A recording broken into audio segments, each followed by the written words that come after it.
ప్రియమైన సాధక ప్రియులందరికీ నా యొక్క నమస్కారం. ఇవాళ మీకు భూత భవిష్యత్ వర్తమానాలు తెలియజేసే యక్షిణీ మంత్రాన్ని తెలియజేస్తున్నాను.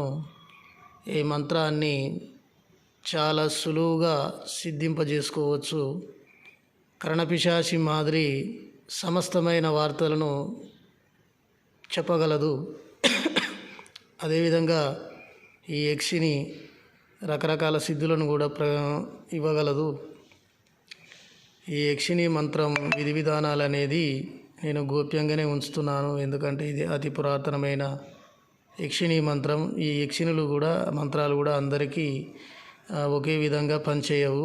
వారి వారి పేర్లను బట్టి, వారి యొక్క ప్రవర్తన బట్టి కొందరికి వశమైతే కొందరికి వశం కావు.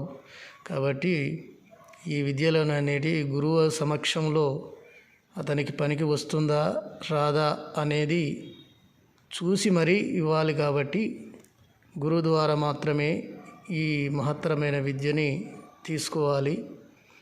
నేను ఈ మంత్రాన్ని ఉపదేశం చేయడం జరుగుతుంది.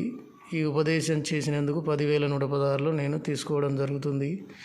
అలాగనే ఈ మంత్రాన్ని ఇచ్చాను ఇక్కడ, కానీ విధి విధానాలు మటుకు నేను గోప్యంగానే ఉంచాను. నా ద్వారా ఉపదేశం పొందే వాళ్ళకు మాత్రమే ఈ మంత్రాన్ని విధి విధానాలు తెలియజేసి మంత్రోపదేశం చేసి పంపించడం అనేది జరుగుతుంది.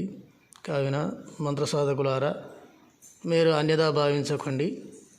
ఈ గొప్ప మంత్రాన్ని మీకు సర్వకాల సర్వవస్థల యందు అనుకున్న కోరికలు అభిష్టమును సిద్ధింపజేసే మాత్రమైన విద్య.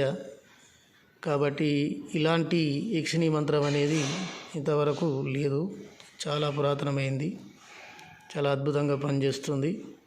మీరందరూ ఆదివారం అమావాస్య ఉన్నది, అది ఆ రోజు మీరు ఉపదేశం తీసుకుంటే ఆ రోజు నుంచి మొదలు పెడితే అది తొందరగా ఫలింపజేసుకోవచ్చు. కాబట్టి సాధకోత్తములారా, మీరు వినియోగించుకుంటారని నా యొక్క మనవి. అలాగనే నా ఛానల్ని సబ్స్క్రైబ్ చేయవలసిందిగా మనవి.